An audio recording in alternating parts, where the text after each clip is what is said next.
I didn't choose the wrong life. I chose the easier one. At the time, it felt like intelligence. Like maturity. Like I was finally learning how the world actually works. I told myself that difficult choices were romanticized, that struggle was overrated, that comfort was proof of progress. No one warned me what comfort slowly takes from you. From the outside, my life looked calm. Organized. Stable. I had routines that worked, explanations that made sense, and plans that didn't scare anyone including me. People described me as sensible. Grounded. Someone who didn't complicate things. I took that as a compliment. I remember when I first started choosing the easier option. It wasn't a dramatic moment. It was small. Almost invisible. I declined something uncertain and chose something familiar. I stayed where I was instead of stepping into something that might fail. I told myself I could always change later. Later became my favorite word. Each time I chose what was easier, I felt relief. Relief from doubt. Relief from judgment. Relief from the possibility of being wrong in public. That relief was powerful. Addictive. It taught me that safety felt better than truth. So I kept choosing it. When opportunities appeared that demanded courage before clarity, I explained my way out of them. I told myself I was being practical. Responsible. That I was avoiding unnecessary pain. What I was really avoiding was exposure. I didn't want to be seen trying.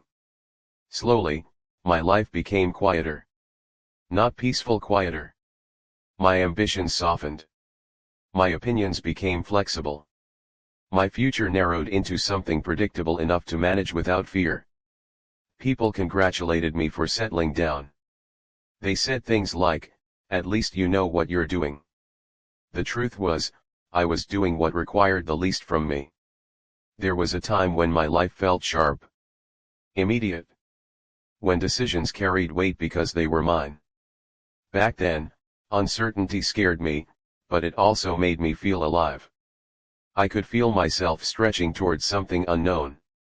Choosing the easier life removed that feeling. At first, I thought that was a good thing. I mistook the absence of fear for growth. I mistook numbness for peace. I believed that being unaffected meant being strong. Over time, days began to blur. Weeks passed without leaving impressions. I handled responsibilities efficiently, without resistance, without engagement. I wasn't unhappy, and that's what made it dangerous. If I had been miserable, I might have fought back. If something had been clearly wrong, I might have changed it. But my life worked. It just didn't move. I noticed it one evening while sitting alone, doing nothing in particular. My phone was in my hand, my mind was blank, and time was passing without my awareness. A thought appeared, quiet but unsettling. If nothing changes, this is it. Not someday. Not temporarily. This. The thought didn't panic me. It settled in slowly, like cold. I tested it against my life, my routines, my plans. No matter how I rearranged things, the answer stayed the same. This was the life I had chosen by always choosing what was easier. I started noticing how often I avoided anything that might disturb my balance. How quickly I said yes to things that required endurance and no to things that required courage. How deeply I cared about being comfortable rather than being honest. I wasn't afraid of failure. I was afraid of discovering that ease had replaced meaning. At night, when distractions stopped working, I felt a pressure in my chest I couldn't name. Not anxiety.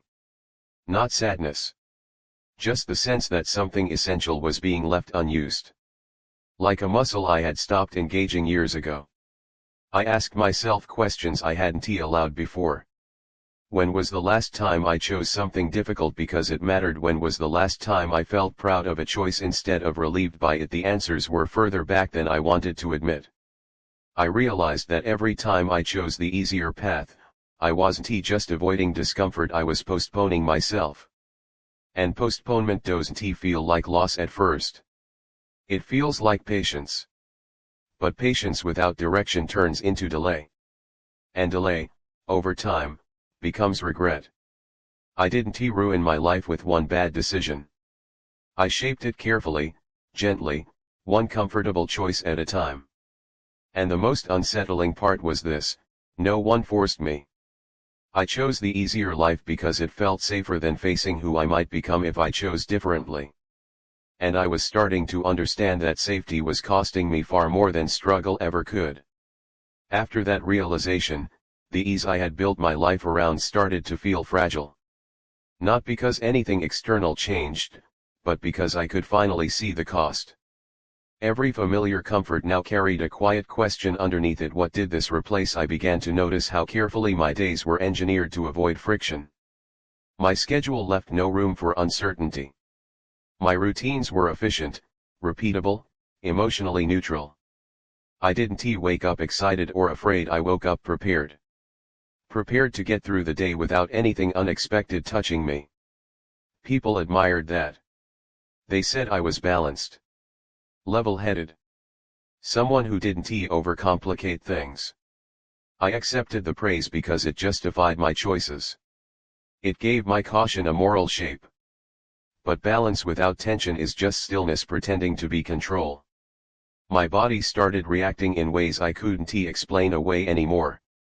Sleep stopped feeling like rest. I woke up tired, as if I had been negotiating with myself all night. Ordinary moments, standing in line, answering emails, listening to small talk, came with a tightness in my chest that had no clear cause. I told myself it was stress. Everyone is stressed. But this wasn't pressure from doing too much. It was pressure from not moving at all. I realized how much effort went into avoiding decisions that could change my direction. I postponed conversations that mattered. I delayed choices that required courage. I convinced myself that waiting was wise, that clarity would arrive eventually if I stayed patient. Clarity never arrived. Instead, time passed. Weeks turned into months. Months into years. And when I looked back, there were no landmarks. No moments I could point to and say, that's when I chose myself. Just a smooth, unbroken line of endurance. I started feeling a strange grief for things that hadn't happened. Not failed plans, unattempted ones. Paths I never tested because they looked harder than the one I was already on. Versions of myself I never met because they required risk. That grief was quiet, but persistent. It followed me into ordinary days, sat with me in silence, showed up when I least expected it. The moral dilemma became impossible to ignore. If I stayed exactly where I was, nothing dramatic would happen. That was the promise of the easier life. I would remain safe, competent, respected. I would continue functioning without interruption. I would age inside a life that made sense to everyone else. If I chose differently, everything would become unstable. I would lose the protection of familiarity. I would disappoint people who relied on my predictability. I would risk failure, embarrassment, and the possibility that I had waited too long to start something new. Both choices carried fear. Only one carried absence. Some nights, the thought of disappearing crossed my mind. Not dying, disappearing. Stepping away from the version of my life that required constant compromise. Starting somewhere no one expected anything from me yet. The idea terrified me and comforted me at the same time. That contradiction scared me more than the idea itself. I tried to argue with myself. I reminded myself how lucky I was. How many people would trade places with me. How irrational it would be to give up something that worked just because it didn't feel right. Those arguments used to silence me. Now they sounded hollow. Then came a moment that cut through everything, not dramatic, not planned. Someone asked me, casually, without accusation, "Do you actually want this life?" I opened my mouth to answer automatically. To defend my choices. to explain how sensible everything was. Nothing came out. The silence lasted only a few seconds, but it felt longer. In that pause, I realized something with painful clarity. I had been choosing ease over truth for so long that I no longer knew what I wanted, only what I avoided. I chose what was easier, I said finally. I just didn't realize what it was costing me. Saying it out loud changed the weight of it. It made the trade visible. That night, I didn't sleep. Not because of panic, but because something inside me refused to return to comfort without honesty. I understood then that my life wasn't wrong. It was incomplete. And worse, it was incomplete by choice. For the first time, staying felt like an action instead of a default. And once you see that, neutrality disappears. Every day becomes a decision, whether you acknowledge it or not. I knew that continuing to choose the easier life would slowly cost me everything that couldn't be measured: presence, pride, identity, meaning. And I also knew that choosing differently wouldn't save me from pain. It would only make the pain honest. I didn't know yet what I would do. But I knew this much: I could no longer pretend that ease was harmless. I didn't abandon the easier life in a single, dramatic act. I let it go slowly, the way you loosen your grip when you realize you're holding something that no longer belongs to you. For a long time, I had believed that comfort was neutral, that choosing what hurt less was simply common sense. But once I understood what ease had taken from me, staying comfortable became an active choice I could no longer make without awareness. And awareness changes everything. The first thing I lost was approval. Not all at once, not loudly, but in small, disorienting ways. I became less agreeable. Less available. I stopped saying yes automatically. I stopped shaping my opinions to fit what would be easiest for others to accept. Those changes felt uncomfortable. Almost wrong. I had trained myself for years to value smoothness over honesty. Breaking that habit felt like breaking a rule I didn't remember agreeing to. People noticed. Some were confused. Some were concerned.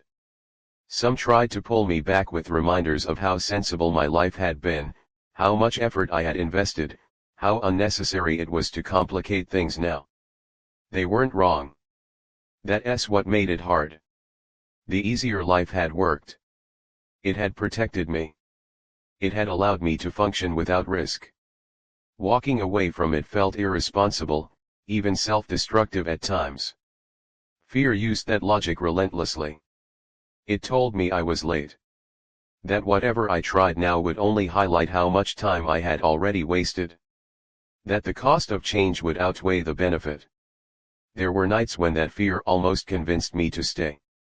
Nights when loneliness felt like punishment and doubt felt precise and convincing. Nights when I wondered if I had confused numbness with danger, if I was destroying something stable in pursuit of something imagined. But even in those moments, something had shifted. I could feel myself again. The discomfort I felt wasn't distant anymore. It was sharp, immediate, and undeniably real.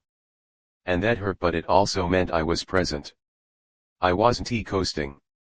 I wasn't hiding behind routine. I was responding. Choosing differently didn't feel empowering. It felt empty. Like stepping into open space without markers or guarantees. Without the structure of ease guiding me, I had to face myself directly: my fear, my hesitation, my long neglected sense of direction. I was clumsy. Slow. Often unsure. I made decisions without knowing if they were right. I learned that courage doesn't feel like confidence, it feels like exposure. Over time, something subtle changed. Time stopped collapsing into itself. Days felt heavier, not because they were harder, but because I was actually there for them. Even small moments carried weight because I was no longer rushing past them toward comfort. I grieved what I had lost. That grief didn't disappear when I moved forward. I mourned the years spent choosing relief over meaning, safety over self-respect. I carry that grief with me, and I probably always will. But I no longer let it decide for me. I learned that regret doesn't come from choosing the harder path. It comes from choosing the easier one for so long that you forget what you're capable of. From letting relief replace pride, and convenience replace purpose. Leaving ease behind didn't fix my life. It didn't make it simple or impressive. Some relationships didn't survive the change. Some doors closed permanently. But something far more important opened. Ownership. Ownership of my choices. Ownership of my fear. Ownership of the life I am still learning how to live. I no longer confuse comfort with safety. I no longer confuse ease with wisdom. And I no longer confuse being functional with being fulfilled. If you're listening to this and something inside you feels restless, heavy, uncomfortably awake, I want to tell you to choose the harder life for the sake of struggle. Difficulty alone doesn't create meaning. But I will ask you this, what is the easier life quietly taking from you because one day, without warning, you may realize that nothing ever went wrong, and you still gave up everything that mattered. I kept choosing the easier life for a long time. Stopping didn't make me fearless. It made me honest. And choosing honesty over ease even late, even imperfectly, was the first time my life actually felt like mine.